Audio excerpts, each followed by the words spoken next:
So last video में हमने क्या डिस्कस किया था? डिस्प्लेसमेंट टाइम ग्राफ को डिस्कस किया था। अब हम डिस्कस करेंगे वेलोसिटी टाइम ग्राफ को। तो velocity time graph it is a graph between velocity and time, जहां हम वेलोसिटी को y एक्सिस पे ड्रॉ करते हैं एंड टाइम को हम किस पे लेते हैं? x एक्सिस पे लेते हैं। ठीक है, यानी हम टाइम के रिस्पेक्ट में वेलोसिटी को स्टडी कर रहे हैं। सो इस ग्राफ में सबसे पहले ग्राफ जो है हम डिस्कस कर रहे हैं, slope of velocity time graph gives acceleration. तो हम किसी भी वेलोसिटी टाइम ग्राफ का से जो है आपका डिस्प्लेसमेंट को किस तरीके एक्सेलरेशन को किस तरीके से फाइंड करेंगे, हम वो डिस्कस कर रहे हैं। तो slope of velocity time graph gives acceleration, तो एक्सेलरेशन को किस तरीके से हम मेजर करेंगे। तो ये आपका एक ग्राफ दिया हुआ है। इस ग्राफ में आप देख सकते हैं ग्राफ क्या है? स्ट्रेट लाइन है। अब ये स्ट्रेट लाइन क्या रिप्रेजेंट कर रहा है आपको? क्योंकि स्ट्रेट लाइन है, तो स्ट्रेट लाइन कब होती है? जब आपका बॉडी सेम टाइम इंटरवल में सेम वेलोसिटी चेंज करती है, तो उसका जो ग्राफ है वो कैसा आएगा? स्ट्रेट लाइन है। तो ये क्या रिप्रेजेंट कर रहा है आपको? ये रिप्रेजेंट कर रहा है कि जो आपका एक्सेलरेशन है वो कैसा है? आपका यूनिफॉर्म है। दैट मीन्स बॉडी जो मूव कर रही है वो यूनिफॉर्मली एक्सेलरेटेड मोशन कर रही है। अब इसका स्लोप अगर हम निकालेंगे तो स्लोप किस तरीके से निकालेंगे? अगर हम ए से बी तक को अगर देखें, ठीक है, तो ए पॉइंट पे टाइम कितना है? t1, वेलोसिटी कितनी है किसी भी बॉडी की? वो v1 है। टाइम t2 पे वेलोसिटी कितनी है? v2। सो ए से बी की बात करें, अगर हम इसका स्लोप निकालें तो क्या आएगा? स्लोप क्या होता है? tan थीटा इक्वल टू वो आएगा bc अपॉन ac। अब bc की बात करेंगे तो वो डेल v यानी v2 माइनस v1, और ac की बात करेंगे यानी t2 minus t1। So change in velocity with respect to change in time interval, ये क्या देता है आपको? एक्सेलरेशन। तो slope of velocity time graph आपको क्या देता है? एक्सेलरेशन देता है। ठीक है, and the graph is straight line means velocity is changing continuously at a, ठीक है, डेफिनेट रेट। सो जो बॉडी है, body is in uniformly accelerated motion. तो बॉडी का जो एक्सेलरेशन है वो यूनिफॉर्म है। That means del v over del t is a constant. So a भी कैसा होगा? एक्सेलरेशन भी कैसा होगा? आपका कांस्टेंट। सो आपका ये फर्स्ट ग्राफ था। अब इस सेकंड ग्राफ में अगर हम देखें, सेकंड ग्राफ रिप्रेजेंट कर रहा है एक्सेलरेशन जीरो। एक्सेलरेशन जीरो का मतलब अगर कोई बॉडी आपका जो यूनिफॉर्म वेलोसिटी से मूव करती है, यानी अगर उसकी वेलोसिटी टाइम के साथ चेंज ना हो, तो उस केस में एक्सेलरेशन कितना होता है? जीरो। आपने पढ़ा था। अब हम ग्राफ के थ्रू इसको रिप्रेजेंट कर रहे हैं। सो आप देख सकते हैं आपका पॉइंट ए से अगर बी तक देखें, पॉइंट ए से बी तक अगर देखें, हर एक पॉइंट पे टाइम तो चेंज हो रहा है बट वेलोसिटी जो है वो आपकी सेम है। दैट मीन वेलोसिटी टाइम के साथ चेंज नहीं हो रही है, यानी वेलोसिटी क्या है? यूनिफॉर्म है। सो एक्सेलरेशन क्या होगा? क्योंकि डेल वी चेंज नहीं हो रहा टाइम के साथ, सो आपका क्या होगा? Del v zero. So acceleration भी क्या होगा? जीरो। और इस जो ये लाइन है आपकी वो क्या है? Parallel to time axis. ठीक है, जो आपका टाइम वाला जो एक्सिस है उसके पैरेलल है। सो इसका स्लोप कितना आएगा लाइन का? Zero. That mean acceleration is zero. So if the velocity time graph is straight line parallel to time axis, it means that body is moving with constant velocity. अब constant velocity है, that means velocity time के साथ change नहीं हो रही है। That means del we कितना होगा? आपका कांस्टेंट। ठीक है, एंड वी क्या होगा? डेल वी क्या होगा? आपका जीरो होगा। ठीक है, कांस्टेंट नहीं होगा, सॉरी। डेल वी क्या होगा? आपका जीरो होगा। एंड वी क्या होगा? आपका कांस्टेंट। सो एक्सेलरेशन क्या हो जाएगा बॉडी का? वो कितना हो जाएगा? जीरो। और स्लोप भी आपको पता है कितना होगा? जीरो। थर्ड ग्राफ को हम देख रहे हैं। थर्ड ग्राफ में हमने दो बॉडी के मोशंस को कंपेयर किया, यानी दो बॉडी के मोशन के लिए वेलोसिटी टाइम ग्राफ प्लॉट किया है। तो यहाँ रेड वाली जो लाइन है वो रिप्रेजेंट कर रही है आपके बॉडी बी के मोशन को, एंड ब्लू वाली लाइन रिप्रेजेंट कर रही है बॉडी ए के मोशन को। अगर हम इन दोनों जो ग्राफ आ रहे हैं, रेड वाला जो आ रहा है, ब्लू वाला, अगर इनका हम स्लोप निकालें दोनों का, अगर हम θ1 एंड θ2 देखें, तो आप क्या देख सकते हैं कि जो आपका रेड लाइन आपका जो है उसका जो थीटा है वो θ2 ग्रेटर है किससे? ब्लू वाली लाइन, दैट मीन्स θ1। सो जो स्लोप होगा वो आपका लाइन जो ओ बी वाली लाइन है उसके लिए ज्यादा होगा देन ओ ए लाइन। सो स्लोप बी के लिए ज्यादा हो रहा है, दैट मीन्स जो एक्सेलरेशन ऑफ बी है वो क्या है? उसकी वैल्यू क्या है? ग्रेटर है देन एक्सेलरेशन ऑफ ए। सो अगर कोई बॉडी आपका मूव कर रही है तो जो बॉडी बी है उसका एक्सेलरेशन बॉडी ए से ज्यादा है। So greater is the slope of BT curve, greater will be the acceleration of object. तो आप इस ग्राफ में ये सेम आपने ग्राफ डिस्प्लेसमेंट टाइम ग्राफ में भी हमने डिस्कस किया था। उसमें भी आपने क्या देखा था कि जिसके लिए स्लोप ज्यादा था उसकी वहां पर वेलोसिटी ज्यादा थी। ठीक है, लेकिन यहाँ पर वेलोसिटी टाइम ग्राफ है तो इसमें यहाँ पर क्या होगा? जिसका स्लोप ज्यादा है उसका एक्सेलरेशन ज्यादा होगा। अब थर्ड ग्राफ है। थर्ड ग्राफ आपको अगर आप देखें तो आप बॉडी इनिशियली जो थी वो कहाँ पर है, ए पॉइंट पे है, लेकिन आफ्टर सम टाइम बॉडी कहाँ पर आ गई है, पॉइंट बी पे आ गई है। अब ये बॉडी का जो इस तरीके से ग्राफ आ रहा है, ये मोशन को किस तरीके से रिप्रेजेंट कर रहा है। तो इन दिस ग्राफ आप देख सकते हैं स्लोप अगर आप निकालेंगे तो वो नेगेटिव आएगा, क्योंकि थीटा इस केस में ग्रेटर देन 90 है। आप स्लोप निकालेंगे क्योंकि बॉडी की जो इनिशियल वेलोसिटी थी वो ज्यादा थी और फाइनल जो है वो 0 है। सो वेलोसिटी क्या हो रही है, कम हो रही है, और वेलोसिटी कम हो रही है, दैट मीन्स क्या हो रहा है, आप बॉडी को अगर मोशन को रिप्रेजेंट करना चाहें तो एक्सेलरेशन कैसा है, नेगेटिव है, यानी वो स्पीड को डाउन कर रहा है, जैसे आप ब्रेक लगाते हैं। सो इस ग्राफ से आप क्या देख रहे हैं, this graph represent a uniform negative acceleration and body is returning back towards its original position with uniform acceleration. Uniform acceleration समझ रहे हैं ना, यूनिफॉर्म एक्सेलरेशन मतलब आप बॉडी का जो मोशन है वो आपका यूनिफॉर्म एक्सेलरेशन से तो है, लेकिन यूनिफॉर्म एक्सेलरेशन के साथ वो एक्सेलरेशन कैसा है, नेगेटिव है, यानी वो उसकी वेलोसिटी को कम कर रहा है। तो बॉडी इस पॉइंट पे जब पहुंचती है बी पॉइंट पे तो उसकी वेलोसिटी कितनी हो जाती है, 0। ठीक है। अब fourth and fifth and sixth graph को हम देखते हैं। तो पहले हम फिफ्थ वाले ग्राफ को देखते हैं। तो इस तरीके से ग्राफ आ रहा है। तो इस ग्राफ में आप क्या देख रहे हैं, t इक्वल टू 0 पे भी वेलोसिटी 0 नहीं है, क्योंकि ये जो लाइन है वो आपका ओरिजिन से नहीं पास हो रही है। सो इससे आप क्या देख रहे हैं कि बॉडी इनिशियल उसकी वेलोसिटी कितनी है, u है। So in this, the straight line of VT graph is not passing through origin O. It means that body has initial velocity u, and then it moves with uniform acceleration. Initial उसकी velocity u थी और उसके बाद वो क्या है, uniform acceleration से motion कर रही है। अगर हम ग्राफ 6 की बात करें तो आपका क्या है, पहले बॉडी ए पॉइंट पे थी, ये पॉइंट ए पे है, ए पॉइंट पे क्या देख रहे हैं आप, t इक्वल टू 0 पे वेलोसिटी u है, उसके बाद बी पॉइंट पे वेलोसिटी क्या हो जाती है, 0, एंड सी पॉइंट पे वेलोसिटी नेगेटिव डायरेक्शन में आ रही है। तो ये किस तरीके से रिप्रेजेंट कर रही है मोशन को, तो in this graph motion of a body is projected in upward. ये आपका जो ग्राफ है ये इस तरीके से, जब आपने जैसे क्रिकेट खेलते हैं आप थ्रो फेंकते हैं ना, तो आप प्रोजेक्टेड करके फेंकते हैं, ठीक है, दैट मीन्स किस तरीके से फेंकते हैं, इस तरीके से, ऐसे। सो अब इस केस में क्या होगा, जब आप in this graph body is projected, sorry upward फेंक रहे हैं, सॉरी ये तो प्रोजेक्टाइल मोशन है, हम इस तरीके से फेंक रहे हैं, ऊपर उछाल रहे हैं आप। जब आप उसको ऊपर उछालेंगे तो क्या होगा, ठीक है, इस तरीके से हम ऊपर फेंक रहे हैं ना, इस तरीके से प्रोजेक्टेड अपवर्ड, तो क्या होगा उस केस में, उसकी इनिशियल वेलोसिटी कितनी दे रखी है, u। अब as body moves in upward direction उसकी वेलोसिटी धीरे धीरे क्या होती है, कम होती जाती है। आपने देखा ना किसी बॉल को आप जब सीधा ऊपर उछालते हैं तो वो एक पॉइंट के बाद जाके रुक जाती है, उसके बाद क्या नीचे गिरने लगती है, ठीक है, विद टाइम। उस एक्सेलरेशन को हम क्या कहेंगे, नेगेटिव यूनिफॉर्म एक्सेलरेशन। क्यों, क्योंकि बॉडी पहले जब ऊपर जा रही थी तो उसके मोशन क्या हो रहा है, उसकी वेलोसिटी क्या हो रही है, कम हो रही है, तो एक्सेलरेशन कैसा होगा, नेगेटिव एक्सेलरेशन होगा, ठीक है। एंड एट पॉइंट बी पे जो है उसकी जो वेलोसिटी है वो कितनी हो जाती है, 0। जैसे वो ऊपर मैक्सिमम पॉइंट तक पहुंचती है वो कितनी हो जाएगी, 0। After point be the velocity becomes negative, ठीक है, और उसके बाद जो है बॉडी की जो वेलोसिटी है वो नेगेटिव हो जाती है एंड इंक्रीजेस इन मैग्नीट्यूड, लेकिन उसकी जो मैग्नीट्यूड है वो क्या है, आपका बढ़ जाता है, क्योंकि बॉडी अपोजिट डायरेक्शन में मूव कर रही है ना, फिर नीचे गिरने लगती है। And indicating that body is returning back to its initial position. और वो नीचे जब गिरती है तो अपने किस पोजीशन की तरफ जाती है, जहां से आपने उसको फेंका था, with the positive uniform acceleration. तो ये ग्राफ आपका रिप्रेजेंट करा है, ठीक है, उस मोशन को, ठीक है। अब यहाँ पर हम सीखेंगे कि किसी भी वेलोसिटी टाइम ग्राफ से हम डिस्प्लेसमेंट और डिस्टेंस को किस तरीके से मेजर करते हैं। So determination of displacement and distance from velocity time graph. तो आपका ये ग्राफ है वेलोसिटी टाइम ग्राफ, जो कि आपका एक स्ट्रेट लाइन आ रहा है जो कि पैरेलल है। ये जो लाइन है वो किसके पैरेलल है, टाइम एक्सिस के। अब इससे आप डिस्प्लेसमेंट किस तरीके से फाइंड करेंगे और डिस्टेंस किस तरीके से फाइंड करेंगे।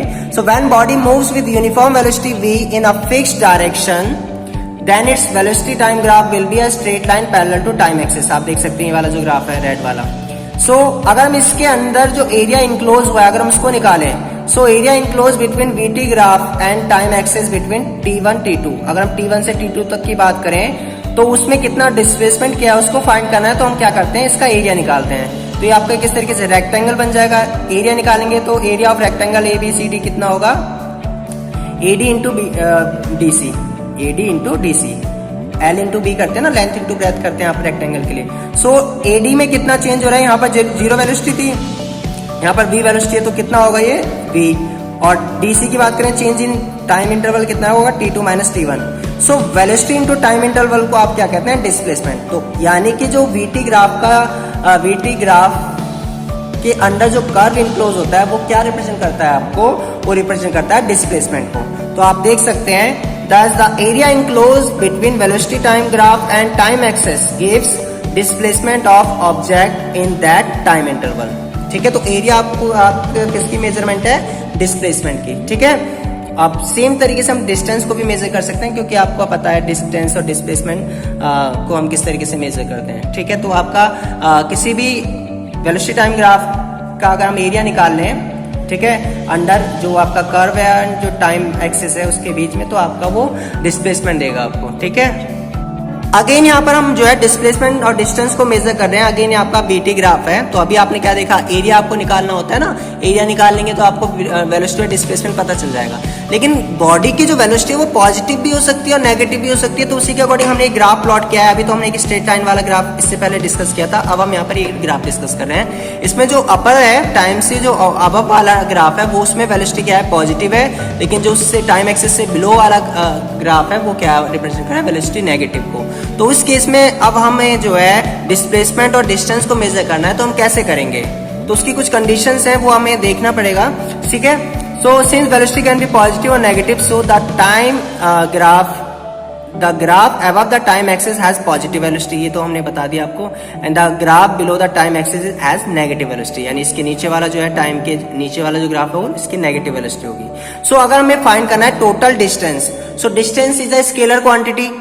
ठीक है, तो आपको डिस्टेंस, टोटल डिस्टेंस या टोटल पाथ, अगर आपको पाथ लेंथ आपको मेजर करनी है फ्रॉम वीटी ग्राफ, तो हम क्या करेंगे, उसके जो ऑल एरियाज हैं, यानी चाहे वो आपका पॉजिटिव वाले का एरिया हो चाहे नेगेटिव वाले का एरिया हो, उनको हम ऐड करते हैं, उनका एल्जेब्रिक सम करते हैं, और उसमें हम साइन को नहीं रखते। दैट मीन्स इसका ग्राफ, इसका एरिया और इसका एरिया, इन दोनों को ऐड कर देंगे तो आपका टोटल डिस्टेंस निकल के आएगा। So for finding the total distance और total path from VT graph, all areas irrespective of fact that they are above or below the time axis, यानी हमें उससे मतलब नहीं है कि चाहे वो ऊपर है या नीचे, हम उनको केवल ऐड करेंगे। Are added, that is negative sign is ignored, यानी ऐसा नहीं है कि ये नीचे है तो इसकी जो एरिया है उसको नेगेटिव लेंगे, इसके एरिया को पॉजिटिव लेंगे और दोनों को ऐड करेंगे तो मतलब आप सब्ट्रैक्ट करेंगे, ऐसा नहीं है, दोनों को ऐड करेंगे। जैसे अगर इसका कुछ एरिया है, इसका कुछ एरिया है, तो हम दोनों को क्या करेंगे, ऐड करेंगे, उनके साइन को नहीं रखेंगे हम। ऐसा नहीं है कि अगर ये नेगेटिव एरिया है तो इसने उसको नेगेटिव करके लिखेंगे, नहीं, उसको पॉजिटिव करके ही लिखना है आपको, यानी हम उसको ऐड करेंगे, साइन को हम इग्नोर कर देते हैं। लेकिन ये कब इग्नोर करते हैं, जब हम आप डिस्टेंस निकाल रहे हैं, यानी टोटल पाथ लेंथ निकाल रहे हैं। वहीं अगर हम डिस्प्लेसमेंट निकालेंगे तब हम उसको जब ऐड करेंगे तो उसके साइन के साथ रखेंगे, यानी इसको पॉजिटिव रखेंगे और उसको नेगेटिव। तो आप देख सकते हैं, for finding displacement from VT graph, the area above the time axis are taken as positive, while those area lying below the time axis are taken as negative, and then all areas are added together with sign। लेकिन displacement निकालते time हम उसके sign को भी ध्यान में रखते हैं और उसके अकॉर्डिंग हम उसको ऐड करते हैं। ठीक है, अब हम डिस्कस करते हैं VT graph, velocity time graph for non uniform motion. अगर कोई बॉडी टाइम के साथ सेम टाइम में जो वेलोसिटी चेंज कर रही है वो डिफरेंट करे, तो उसका जो मोशन है वो कैसा होगा, नॉन यूनिफॉर्म होगा। तो उस केस में हम उसके एक्सेलरेशन को किस तरीके से फाइंड करेंगे, तो यहाँ पर हम दो एक्सेलरेशन फाइंड कर सकते हैं, एक एवरेज और एक है इंस्टेंटेनियस। सो सबसे पहले हम एवरेज की बात करते हैं। तो if the velocity of object is varying continuously then its velocity time graph will be a curve. तो उस टाइम अगर यूनिफॉर्म वेलोसिटी की बात करें तो इस तरीके से कर्व आएगा। सेम आपने डिस्प्लेसमेंट टाइम ग्राफ में भी देखा था। ठीक है, अब इसमें अगर आपको एवरेज एक्सेलरेशन निकालना है तो आप उस पर क्या करेंगे, इस कर्व पे दो पॉइंट लेंगे ए एंड बी, यानी हमें T1 से T2 के बीच में इस टाइम इंटरवल में जो एवरेज एक्सेलरेशन है वो फाइंड करना है। तो सबसे पहला स्टेप क्या होता है, इन पॉइंट्स को मिलाते हुए आप एक लाइन ड्रॉ करते हैं जो कि लाइन ए बी है। अब आप क्या करेंगे, इस कर्व का स्लोप ना निकाल के इस लाइन ए बी का स्लोप निकालेंगे। सो इस लाइन ए बी का अगर मैं स्लोप निकालूंगा, slope of line A B, वो आपको क्या देगा, average acceleration in time interval dt। So slope क्या होगा, BC upon AC, that means del V यानी V2 minus V1 upon del T यानी T2 माइनस T1। सो ये आपको क्या दे रहा है, this gives average acceleration. So average acceleration निकालने के लिए किसी भी कर्व यानी नॉन यूनिफॉर्म मोशन का जो कर्व आता है उसके लिए आप दो पॉइंट कंसीडर करते हैं, ए एंड बी, और एक उन दोनों पॉइंट को जोड़ते हैं। तो आप इन दोनों पॉइंट्स के लिए जो टाइम इंटरवल ये है आपका dt, इसमें आपकी इसको आपका एवरेज एक्सेलरेशन देगा। ये एवरेज एक्सेलरेशन जो है इस टाइम इंटरवल में, किसी पर्टिकुलर टाइम पे नहीं है, ये एक इंटरवल में दे रहा है। ठीक है, यानी यहाँ से यहाँ तक जो एवरेज एक्सेलरेशन है उसकी मेजरमेंट है। ठीक है। So it means if VT graph is in the form of continuous curve, then the slope of line joining any 2 points of curve gives average acceleration of the object during the time interval between those 2 points. लेकिन अगर मुझे किसी particular point यानी point A पे अगर acceleration find करना है, तो उस पर्टिकुलर पॉइंट पे एक्सेलरेशन अगर आपको फाइंड करना है, तो आप उस पर्टिकुलर पॉइंट पे एक्सेलरेशन जो फाइंड कर रहे हैं उसको हम क्या कहेंगे, इंस्टेंटेनियस एक्सेलरेशन, क्योंकि हम उस पर्टिकुलर टाइम उस पर्टिकुलर पॉइंट पे एक्सेलरेशन फाइंड कर रहे हैं। तो अब उसके लिए हम कैसे करेंगे, ठीक है, जैसे हमने वेलोसिटी टाइम ग्राफ में भी डिस्कस किया। तो उसके लिए अगेन आप इस पर्टिकुलर टाइम पे आपको अगर इस पर्टिकुलर पॉइंट ए पे एक्सेलरेशन फाइंड करना है, यानी इस टाइम पे t1 टाइम पे इस पर्टिकुलर पॉइंट ए पे एक्सेलरेशन फाइंड करना है, जिसको हम कहेंगे इंस्टेंटेनियस एक्सेलरेशन। तो उसके लिए हम क्या करेंगे, हम क्या करते हैं, स्टेप बाय स्टेप इस पॉइंट बी को इसके क्लोज लेके आते हैं, और जैसे जैसे क्लोज लेके आएंगे लाइन ड्रॉ करेंगे। तो अब हम इसी को देख लेते हैं, हमने डिस्कस करते हैं इसी को। सो अगर आपको इंस्टेंटेनियस एक्सेलरेशन निकालना है फ्रॉम VT कर्व, तो जो आपने कर्व अभी देखा था, ठीक है, ये कर्व था ना, इस कर्व में हम इस B पॉइंट को A के क्लोज लेते जाएंगे। तो सबसे पहले हम इसको यहाँ इस तरीके से क्लोज ले गए, तो इस लाइन का आप ये लाइन आएगी, फिर आप इसको और क्लोज लेके आएंगे तो ये लाइन आएगी, फिर जैसे ही आप इसको और क्लोज लेके आएंगे B को, तो एक पॉइंट ऐसा आएगा कि अब ये जो लाइन थी जो इन पॉइंट को जोड़ रही थी, वो एक टेंजेंट बन जाएगी, यानी इस कर्व पे क्या बन जाएगी, एक टेंजेंट, जो किस पॉइंट से पास हो रही है, A पॉइंट से। तो आप क्या करेंगे, इस पॉइंट से जो टेंजेंट है, ये आपका जो आपका ये टाइम एक्सिस है, उससे जो एंगल बना रहा है थीटा, अब हम इसका स्लोप निकालेंगे, और इस टेंजेंट का स्लोप वही होगा जो इस कर्व का स्लोप है, और ये आपका जो है स्लोप आपको क्या देगा, इंस्टेंटेनियस एक्सेलरेशन देगा, ठीक है। सेम हमने डिस्प्लेसमेंट टाइम ग्राफ में भी डिस्कस किया था। सो इफ अब क्योंकि आप जैसे जैसे पॉइंट B को एक एक क्लोज लेते जा रहे हैं, डेल टी की जो वैल्यू है वो आपका श्रिंक हो रही है, कम होती जा रही है। सो डेल टी जो है आपका अप्रोचेस टू क्या है, 0। इस केस में पॉइंट P पे जो है टाइम इंटरवल कितना हो गया है, 0, क्योंकि हम अब एक पर्टिकुलर टाइम की बात कर रहे हैं। So if del t small होगा, then the point B will be क्या होगा, क्लोज होगा किसके, पॉइंट A के।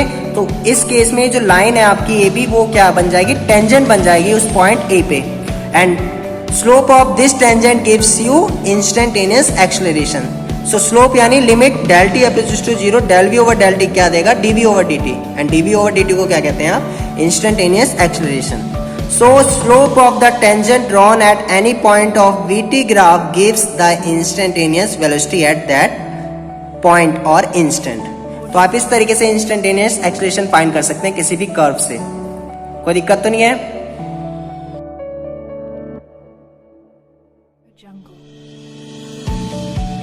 अब हम डिस्कस करेंगे एक्सेलरेशन टाइम ग्राफ। तो एक्सेलरेशन टाइम ग्राफ में हम सबसे पहले जो डिस्कस कर रहे हैं वो ग्राफ देख रहे हैं कब, जब बॉडी आपका कांस्टेंट एक्सेलरेशन से मोशन में हो। So if a body is moving with constant acceleration, then its velocity आपका acceleration time graph will be straight line, जो कि पैरेलल किसके होगा, एक्स टाइम एक्सिस के। सो आप देख सकते हैं ए से बी अगर हम देखें तो बॉडी जो है अपना एक्सेलरेशन जो है चेंज नहीं कर रही है, यानी उसका एक्सेलरेशन कांस्टेंट है। तो उस केस में हम बात करें तो अगर हम इस जो आपका एक कर्व है और जो टाइम है, इसके बीच में अगर हम जो एरिया इनक्लोज हुआ है उसको अगर हम कैलकुलेट करें तो आपको क्या देगा।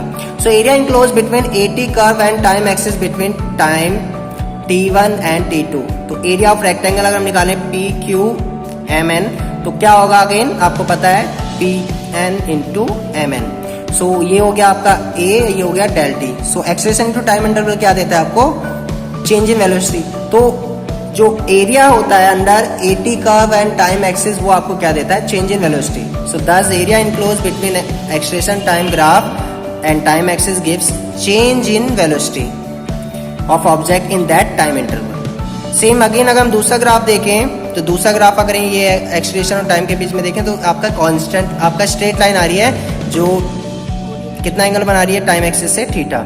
सो ये क्या रिप्रेजेंट कर रहा है, when the acceleration of object increases uniformly with time, then uniformly with time, then its acceleration graph will be a straight line। तो उस केस में OP क्या होगा, स्ट्रेट लाइन होगा and incline to time axis, और जो time axis पे inclined होगा कितना एंगल बना रहा है, थीटा।